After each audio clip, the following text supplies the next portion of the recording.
Je sens quand même que depuis un an, les banques sont vraiment revenues pleinement sur le marché du financement. Donc là, aujourd'hui, on est resté prudent sur nos hypothèses parce que la période fait qu'on doit rester prudent.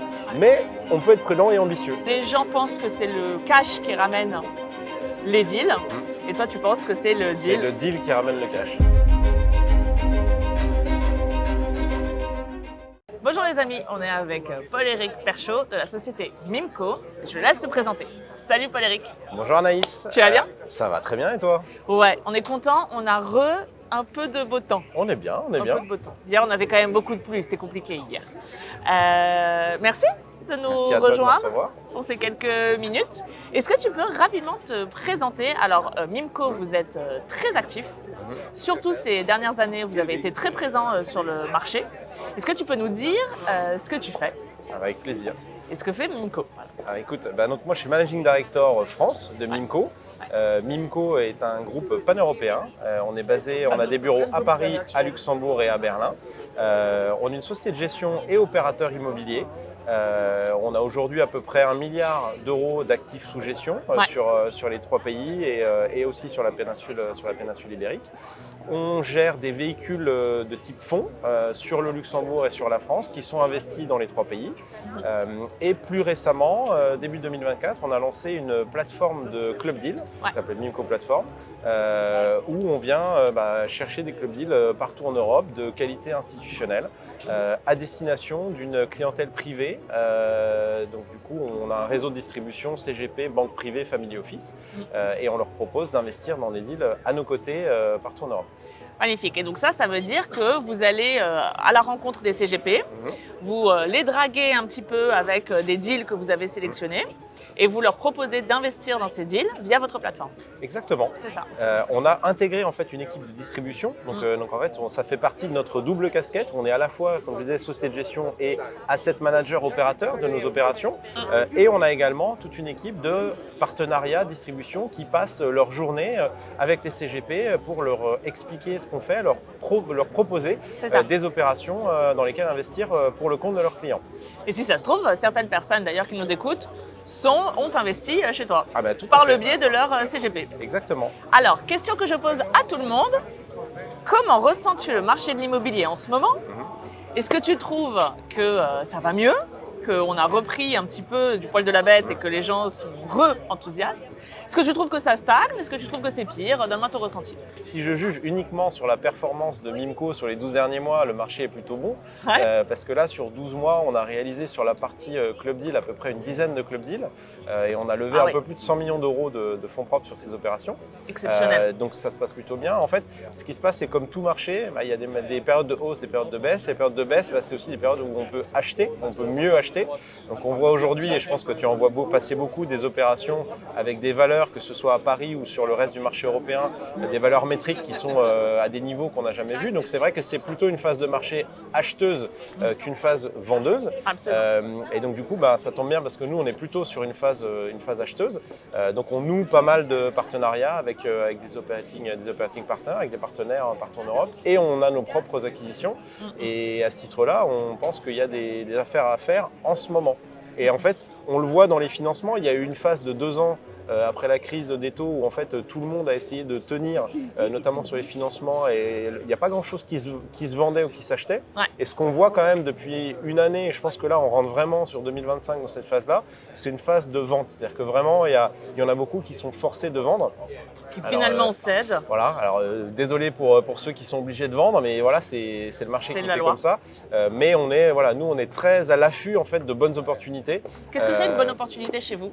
Alors une bonne opportunité, alors déjà nous, sur nos club deals et nos fonds, on est positionné que sur du value add. C'est-à-dire qu'on va forcément aller sur de la promotion, de la réhabilitation lourde, de la reconversion de bâtiments de bureaux en para-hôtelier. On travaille pour aller créer de la vraie valeur. On est vraiment sur de la création de valeur. Nous, on met très en avant le volet asset management. Et aussi en période de crise, en période plus difficile, on dit souvent c'est un peu une période d'asset manager. C'est ça. Et en fait aujourd'hui on ne peut plus se contenter de juste bien acheter, qui est le pilier numéro 1 d'un deal IMO. Donc déjà, donc en ce moment on se dit il faut bien acheter, mais c'est toujours le cas. C'est ça. Ensuite, il faut savoir bien gérer toutes ces évictions de locataires, savoir bien gérer ses travaux, gérer son calendrier et puis à terme savoir bien vendre. Donc les fondamentaux du métier de marchand et de value add restent les mêmes en période de crise ou en période d'euphorie. Il faut garder ces fondamentaux-là solides et si on est bon là-dessus, en général, on arrive à trouver une rentabilité pour nos clients. Et alors la rentabilité moyenne que vous arrivez à trouver pour vos clients, elle se situe à vous êtes sur quel spot? Nous, on va dire que sans rentrer dans le détail de ce qui revient aux clients, parce que ça peut varier, mais sur du value add, nous on va chercher des opérations nettes de TRI qui vont être de l'ordre de 18-20% de TRI. Ce qui est assez classique dans le monde du value add, fonds ou club deal, voilà, en général ça va tourner entre 15 et 20% de TRI. 18-20%, c'est un très bon TRI, surtout aujourd'hui. C'est un TRI qui est élevé, qui nécessite, comme j'ai dit, de forcément bien acheter, forcément d'avoir aussi des travaux, très souvent des autorisations administratives à aller chercher, donc il y a un vrai travail à réaliser.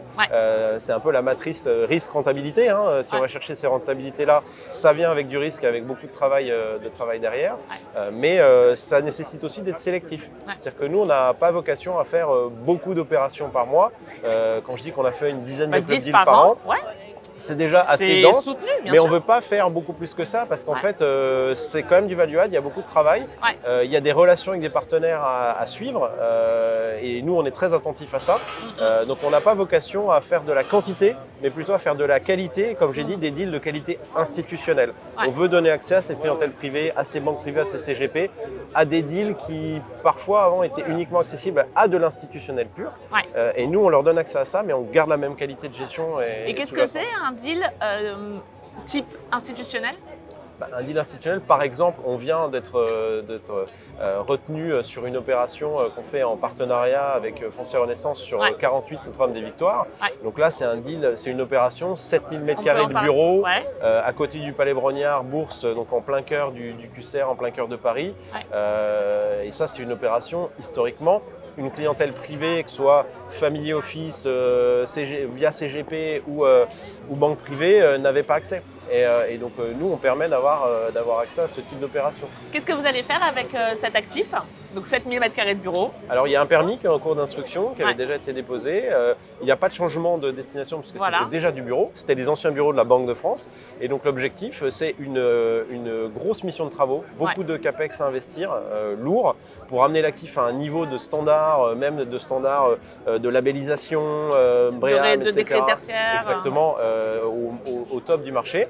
Ensuite, aller chercher un locataire, une signature AAA sur un bail plutôt long, sur une période un peu longue, et ensuite revendre plutôt à un institutionnel, à un profil de fonds plutôt core qui va chercher une rentabilité, une belle signature au cœur de Paris pour les années à venir. Et dans votre BP, quel était votre scénario, je dirais, idéal dans la revente? Donc le rendement que vous comptez revendre à un institutionnel? Là aujourd'hui, ce qu'on voit, c'est que sur des reventes comme ça, alors en plus on le voit là parce que la BCE vient encore de baisser ses taux, c'était la semaine dernière, fin de semaine dernière.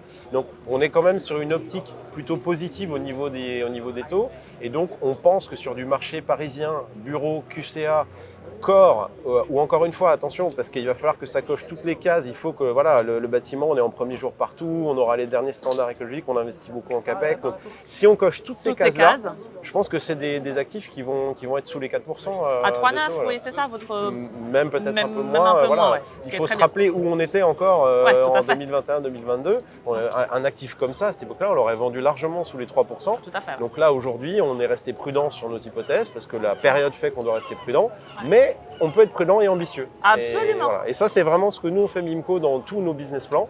On est toujours prudent sur nos scénarios et on a beaucoup travaillé ensemble. Tu le sais, c'est important d'avoir toujours une approche prudentielle aussi pour les financements bancaires. Approche crash test, bien Mais sûr. on est ambitieux et on croit aussi au marché. Alors ça, c'est vrai que c'est votre ADN. Et il y a quelque chose d'autre que tu m'as dit que j'aimais beaucoup dans votre ADN, c'est que vous préférez, donc vous faites beaucoup de JV, et vous préférez vous cherchez des operating partners, et vous préférez faire 5 deals, 5 operating partners différents que des deals vous, tout seul. Alors ça, j'aime bien. Est-ce que tu peux nous en parler un petit peu de cette logique de s'équiper d'un professionnel avec son expertise? Alors on va garder... on va garder un peu des deux. C'est-à-dire qu'il y a encore D'accord. des opérations qu'on source pour nous-mêmes et qu'on fait tout seul. Et que vous faites tout seul. Parce qu'on a une équipe d'asset management intégrée dans nos bureaux, que ce soit au Luxembourg, en Allemagne ou à Paris. On a des équipes d'asset management. Sur, je ne l'ai pas dit, mais sur les 3 bureaux, on a à peu près une 60aine de personnes. Ah oui, d'accord. Donc on a la capacité de savoir gérer une opération immobilière de A à Z. Ouais. Mais c'est vrai que ce qu'on va chercher aussi, et c'est un peu, pour faire le parallèle avec ce que tu fais, c'est ce que cherchent aussi les banques avec qui on travaille Tout à fait. et les investisseurs qui viennent financer une opération, c'est dans une période un peu chahutée, on va chercher une expertise. Ça peut être une expertise territoriale, c'est je prends l'expert de la région bordelaise ou de la ville de Lisbonne. Et pourquoi cet expert est important? Parce que comme on va chercher des autorisations administratives, il faut connaître l'environnement politique, il faut bien connaître la concurrence. Donc il y a cette expertise locale, on va dire. Et après, il y a l'expertise dans la typologie. Quelqu'un qui connaît ultra bien le bureau parisien, ou qui connaît ultra bien le para-hôtelier en Espagne ou l'hôtellerie en Espagne.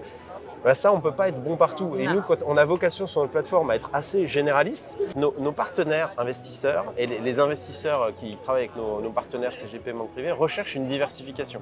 Ouais. Et ils le recherchent dans les localisations, donc les différents pays, différentes villes, et dans différentes typologies d'actifs. Donc en fait, on leur permet, grâce à notre solution Mimco, de recréer en fait leurs propres fonds, mais de manière hyper efficace, fléchée, où ils choisissent leurs opérations et ils les diversifient. Et donc ça, c'est ça qu'on essaye de proposer. Et à ce titre-là, bah effectivement, on va rechercher des partenaires, des operating partners, qui ont une compétence forte dans leur métier et dans la zone géographique où ils se situent. Et alors, qu'est-ce que vous avez? Donc ça, c'est vraiment très intéressant. Du coup, vous avez déjà identifié des compétences fortes dans le para-hôtelier, tu disais, dans les bureaux, dans les... Alors, quelle est la classe d'actifs que vous allez plutôt privilégier aujourd'hui? Les thématiques fortes auxquelles on croit pour déjà en 2024 et sur les années à venir, donc le secteur de l'hospitality sous toutes ses formes, hôtellerie, mur et fond, le para-hôtelier, les brand new residence. On croit aussi au bureau, mais extrêmement bien placé. Donc QCA, peut-être dans d'autres villes, mais vraiment très centrale et avec. Et peu importe la taille? La taille en général, nous, des opérations en volume d'equity, ça va être, on va dire, entre 10 et 30 millions d'euros. C'est un petit peu notre terrain de jeu. Mais après, on est capable de faire des opérations plus grosses, où là, on va aussi travailler avec des fonds de private equity, mais un peu plus institutionnels. Et on a pas mal de contacts avec des fonds, notamment anglo-saxons, US et UK. Et ça, c'est sur les opérations d'une taille un peu supérieure. Et alors, si on prend par exemple, si on prend un exemple, une opération qu'on déroule. Donc, vous avez sélectionné, alors je sais pas, de quelle opération on pourrait parler? Le Portugal, par exemple, Paris, c'était une des premières sur Lisbonne. C'est c'est la première qu'on avait lancée sur la plateforme. Voilà. C'était une opération, c'était un immeuble résidentiel acheté à une indivision familiale portugaise en Cher d'Île. Donc, on achète des parts sociales. Exactement, rachat des parts sociales et où on allait chercher des autorisations administratives pour y développer donc des appart-hôtels qui ensuite sont vendus à la découpe à des investisseurs internationaux. Beaucoup d'Américains, beaucoup de Français, beaucoup de Brésiliens achètent à Lisbonne. Sous un format géré, on travaille avec un partenaire au Portugal qui s'appelle Ando Living, qui ensuite va gérer en fait l'appartement. Et donc l'investisseur, c'est un investissement locatif, il achète l'appartement avec une rentabilité associée et lui il pourra venir l'occuper selon les types de contrats. Il y a plusieurs contrats, mais entre 1 mois, 2 mois, 3 mois. Et la rentabilité qu'il achète lui, c'est quelle renta? L'investisseur, ça peut être variable, mais ça va être selon les villes et les emplacements, ça varie entre 4 et 6%. Entre 4 et 6%.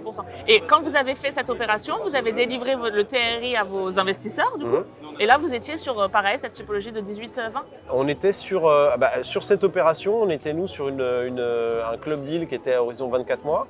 Et là, ça va faire, pas tout à fait 12 mois et on a déjà quasiment 60% du chiffre d'affaires qui a été signé, réalisé, promesse signée. Et l'actif va rentrer en exploitation très prochainement. Donc on tient nos délais, on est même en avance. Super, magnifique. Qu'est-ce que tu penses aujourd'hui? Donc on en a un petit peu parlé tout à l'heure, mais alors du point de vue des banques, comme tu sais, c'est un peu ce qui nous anime. Le point de vue des banques aujourd'hui, est-ce que tu les trouves, tu trouves qu'elles suivent l'appétence du marché? Est-ce que tu trouves que les LTV sont meilleures? Est-ce que vous avez plus de facilité à vous faire accompagner?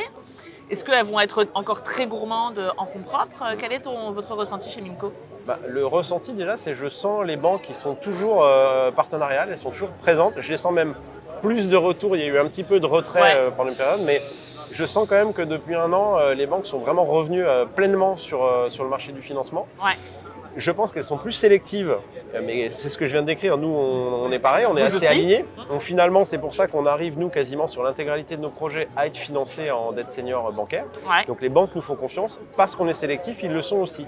Et donc je pense que le fait qu'on soit quand même une société de gestion et qu'on ait, comme je l'ai dit, une qualité d'asset management, de qualité institutionnelle, aide et Ça les rassure. En fait, quand nous on arrive à lever des fonds avec des investisseurs et sur des club deals, je pense qu'on a les mêmes critères pour leur expliquer l'opération qu'on a avec les banques. On travaille en transparence. Et donc, le fait d'avoir un scénario prudent, de prévoir des scénarios où ça ne se passe pas comme prévu, si on n'a pas telle autorisation, qu'est-ce qu'on peut faire de l'immeuble, s'assurer que même si on n'a pas le scénario de base, on arrive quand même à rembourser l'immeuble, À sécuriser. à le sécuriser. Cette approche-là qui est hyper professionnelle, les banques l'apprécient, elles la valorisent et on arrive à avoir des financements sur la plupart de nos opérations avec des LTC qui ne sont pas celles de 2021-2022, Mais qui sont bien. mais qui sont très bien. On est à quelle hauteur, si on peut parler peut-être de ta dernière? Sur des opérations marchands, value add, sur des volumes d'investissement ou de financement bancaire entre 5 et 20 millions d'euros. Aujourd'hui, on est à 60-65% d'LTC. de LTC. Selon les opérations, ça peut être un peu plus bas, ça peut être un petit peu plus. On revoit des opérations qui sont quand même à des LTC supérieurs à ça. Donc non, je pense que les banques, elles tiennent leur rôle, elles sont là, elles sont présentes. Et nous, on a des relations très privilégiées avec un certain nombre de banques de premier plan. On se voit très régulièrement et ils sont demandeurs d'opérations qu'on leur envoie en amont, qu'on travaille en partenariat. Et nous, c'est ce qu'on essaye de faire et ça se passe très bien. Et ils sont demandeurs de professionnalisme. Et c'est ce que vous délivrez. Oui. Donc ça, c'est vrai que ça aide beaucoup. Tous nos BP sont hyper Très bien carrés, ficelés. analysés, on fait Ouais. des cash flows sur plusieurs années. Donc on amène une qualité vraiment institutionnelle sur des club deals privés en fait. C'était un échange très intéressant. On va peut-être sum up en 5 points, ce que vient de dire Paul-Éric. Alors, premier point que moi j'aime beaucoup, c'est le fait de s'équiper d'operating partners. Donc vraiment toujours aller chercher un expert, aller chercher à s'associer avec quelqu'un qui détient la clé de quelque chose, un territoire, une expertise, une compétence, voilà. Donc ça, c'est vraiment extraordinaire. Deuxièmement, je trouve que faire des BP, donc avoir ce professionnalisme et faire des crash tests qui, eux, fonctionnent toujours, ça paraît un peu évident, mais tout le monde ne le fait pas. Tout le monde ne le fait pas. Donc ça, c'est aussi un point à mettre en avant.